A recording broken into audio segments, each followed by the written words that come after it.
요즘 뉴스를 보면 안타까운 소식들이 계속해서 들려오고 있습니다. 사건, 사고는 매일 끊이지 않고 범죄의 수위는 점점 더 높아져 보는 이들로 하여금 안타까움을 자아내곤 합니다. 그런 암담한 소식들이 들려올 때면 크리스천들은 예수님이 속히 오셔서 이 죄악된 세상 속에서의 고통이 얼른 끝나기를 바라기도 합니다. 또한 도덕과 질서가 타락하고 규범이 무너진 이 세상을 가리켜 사람들은 말세라고 표현하기도 합니다.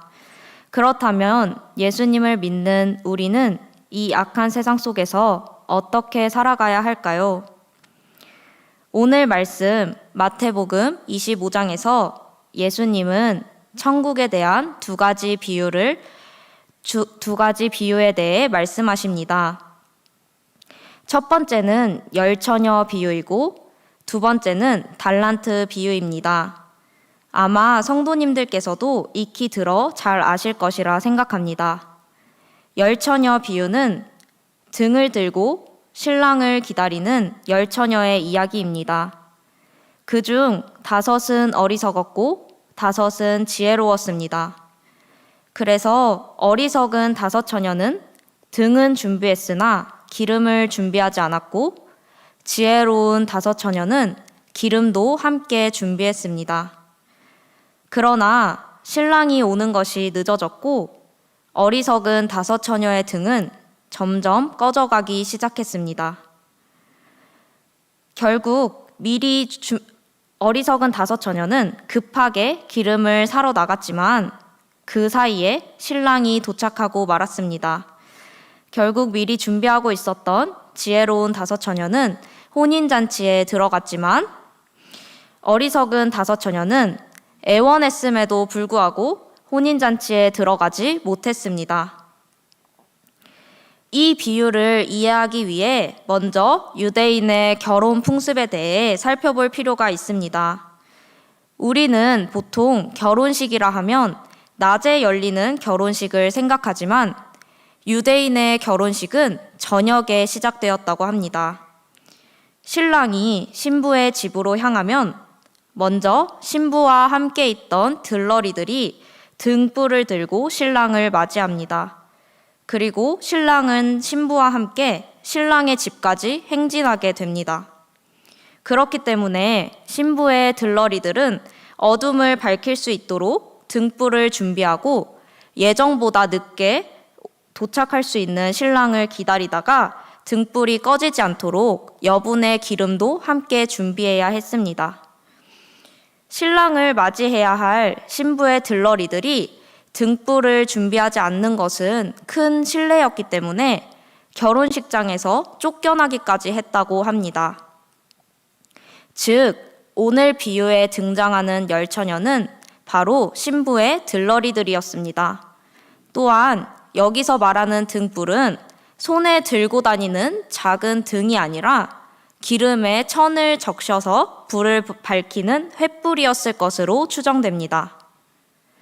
그렇기 때문에 신랑이 도착할 때까지 불이 꺼지지 않으려면 기름이 꼭 필요했는데 어리석은 5처녀는 기름을 따로 준비하지 않은 것입니다.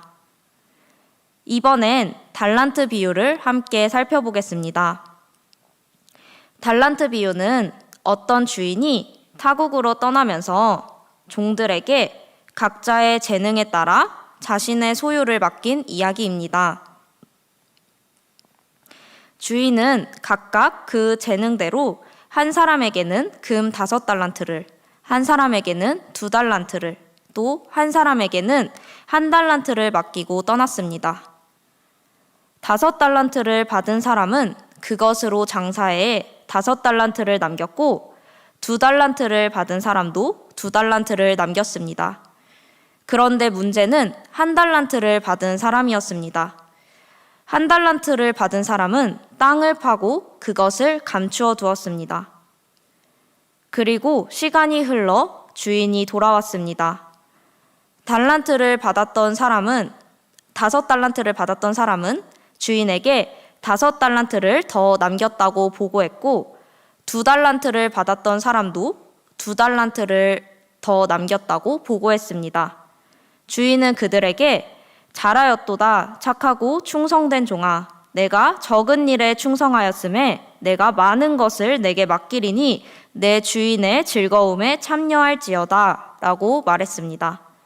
그러나 1달란트를 받았던 자는 주인에게 와서 주인이여, 당신은 굳은 사람이라 심지 않은 데서 거두고 해치지 않은 데서 모으는 줄을 내가 알았으므로 두려워하여 나가서 당신의 달란트를 땅에 감추어 두었었나이다. 보소서, 당신의 것을 가지셨나이다 라고 말했습니다. 주인은 그 얘기를 듣고 이렇게 말했습니다. 악하고 게으른 종아, 나는 심지 않은 데서 거두고 해치지 않은 데서 모으는 줄로 내가 알았느냐? 그러면 내가 마땅히 내 돈을 취리하는 자들에게나 맡겼다가 내가 돌아와서 내 원금과 이자를 받게 하였을 것이니라. 그리고 그 종에게 있었던 1달란트도 빼앗아 10달란트 가진 자에게 주었습니다. 이 비유를 좀 더 이해하기 위하여 1달란트의 가치에 대해 잠시 살펴보겠습니다. 1달란트의 정확한 환산 가치는 시대와 장소에 따라 다르지만 오늘 말씀에서 언급된 투자액은 대략 5만 데나리온, 2만 데나리온, 1만 데나리온이었을 것으로 추정됩니다. 주인은 이것을 두고 내가 적은 일에 충성하였다고 말했지만 1데나리온이 일꾼의 하루 품삯인 것을 고려했을 때 1달란트의 가치는 결코 적지 않았습니다. 다시 달란트의 비유로 돌아오면 1달란트를 받은 사람은 주인에 대해 심지 않은 데서 거두고 해치지 않은 데서 모으는 사람이라고 오해했습니다. 그리고 자신이 가진 것마저 잃을까 두려워 자신이 가진 것으로 아무것도 하지 않았으며 오히려 땅에 숨겨두었습니다. 반면에 5달란트를 받은 사람과 2달란트를 받은 사람은 자신이 가진 것으로 최선을 다해 좋은 성과를 냈습니다. 주인은 좋은 성과를 낸 사람에게는 잘하였도다 착하고 충성된 종아 라고 칭찬했지만 아무것도 하지 않은 사람에게는 악하고 게으른 종아 라고 저주하며 있던 1달란트도 빼앗아 10달란트를 가진 자에게 주었습니다. 그런데 예수님께서 말씀하신 이 2가지 비유에는 공통점이 있습니다. 첫째는 각각 기다리는 대상은 달랐지만 그들이 기다리는 분명한 대상이 있었다는 것입니다. 첫 번째 비유에서는 그 대상이 신랑이었고 2번째 비유에서는 타국으로 떠난 주인이었습니다. 둘째는 그 대상이 언제 올지 몰랐다는 것입니다. 첫 번째 비유에서는 신랑이 더디 왔기 때문에 기다리던 처녀들이 졸다가 잠이 들었고 2번째 비유에서는 오랜 후에 주인이 돌아왔다고 기록되어 있습니다. 그렇다면 예수님께서는 이 2가지 비유를 통해 무엇을 가르쳐주고 싶으셨던 것일까요? 바로 예수님을 믿는 우리가 이 세상에서 어떻게 살아가야 하는지 가르쳐 주시기 위함입니다.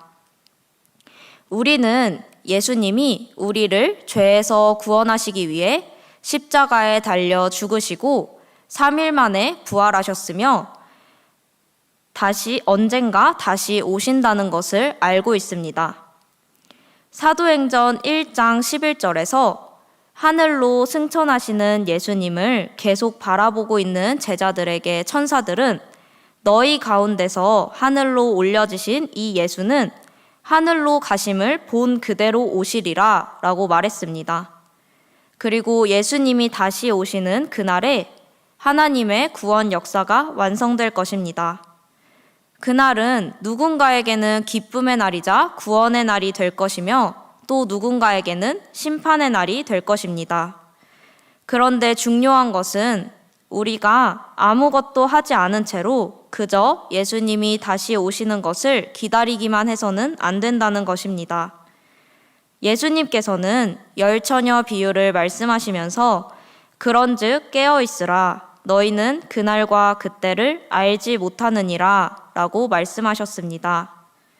즉, 우리는 깨어서 예수님의 재림을 철저히 준비하고 이 땅에서 우리에게 맡겨주신 사명에도 충성하며 최선을 다해야 하는 것입니다.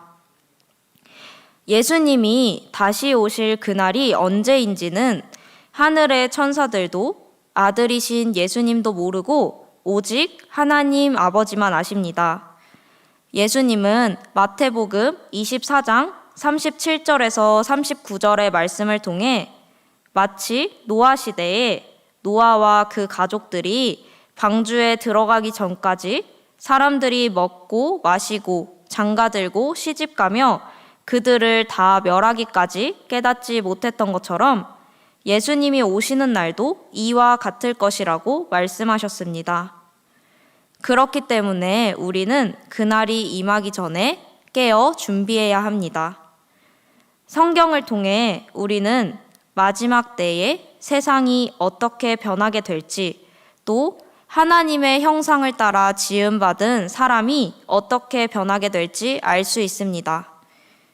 사도 바울은 디모데후서 3장에서 말세에 고통하는 때가 올 것인데 그때 사람들은 자기를 사랑하고 돈을 사랑하고 자랑하고 교만하고 비방하고 부모를 거역하고 감사하지 않고 거룩하고 부정하고 원통함을 풀지 않고 모함하고 절제하지 못하고 사납고 선한 것을 싫어하고 배신하고 조급하고 자만하고 쾌락을 하나님보다 더 사랑하며 경건의 모양은 있으나 경건의 능력은 부인할 것이라고 말하고 있습니다. 또한 예수님은 세상 끝에 있을 징조에 대하여 거짓 선지자들이 자신을 그리스도라 하며 많은 사람을 미혹하고 난리와 난리 소문을 듣게 되고 민족이 민족을 나라가 나라를 대적하고 곳곳에 기근과 지진이 있을 것이라고 말씀하셨습니다. 그리고 믿는 자들이 예수 그리스도의 이름 때문에 미움받고 고통당할 것이라고 말씀하셨습니다. 그렇다면 지금은 어떤가요? 성도님들께서도 잘 아시는 것처럼 전 세계적으로 지금도 이미 곳곳에서 이런 모습들을 너무 많이 발견할 수 있습니다. 또한 뉴스나 기사들을 통해 이런 암담한 소식들을 쉽게 접할 수 있습니다. 세상은 개인주의가 점점 심해지고 사랑이 사라지고 서로 미워하고 싸우며 갈수록 악해질 것입니다. 이런 상황에서 우리가 세상을 바라볼 때 그저 시간이 흘러 시대가 바뀌는 것처럼 안일하게 생각하는 것이 아니라 더욱 깨어 기도할 때라고 생각합니다. 그러나 이 죄악된 세상 속에서도 우리에게 소망을 주는 것은 이 세상이 끝이 아니라 우리에게 다시 돌아갈 본향이 있다는 사실입니다. 성경은 우리를 가리켜 나그네라고 표현합니다. 나그네의 사전적 의미는 자기 고장을 떠나 다른 곳에 잠시 머물거나 떠도는 사람입니다. 즉, 현재 내가 있는 곳이 내가 평생 있을 곳이 아니라 그저 잠시 머무는 곳인 것입니다. 말씀을 마치려고 합니다. 사랑하는 성도 여러분, 내가 살고 싶은 대로 편하게 살다가 예수님을 맞이하는 것이 아니라 예수님이 언제 오셔도 이상하지 않을 것처럼 철저히 준비하여 예수님을 맞이하실 수 있기를 간절히 소망합니다. 또한 이 땅에서 나에게 맡겨주신 사명에도 충성된 일꾼으로 최선을 다하실 수 있기를 간절히 소망합니다. 그래서 예수님이 다시 오시는 그날에 모두 예수님께 칭찬받는 종들로 서며 때로는 이 세상을 바라보면 비참하고 절망적이고 모든 소망이 사라진 것처럼 보일 수 있지만 예수님 다시 오실 그날을 소망하면서 한 사람도 낙오되지 않고 모두 믿음의 경주를 끝까지 완주하실 수 있기를 간절히 소망합니다. 마지막으로 말씀 한 구절을 읽고 말씀을 마치려고 합니다. 그러나 끝까지 견디는 자는 구원을 얻으리라. 마태복음 24장 13절 말씀. 아멘. 함께 기도하겠습니다.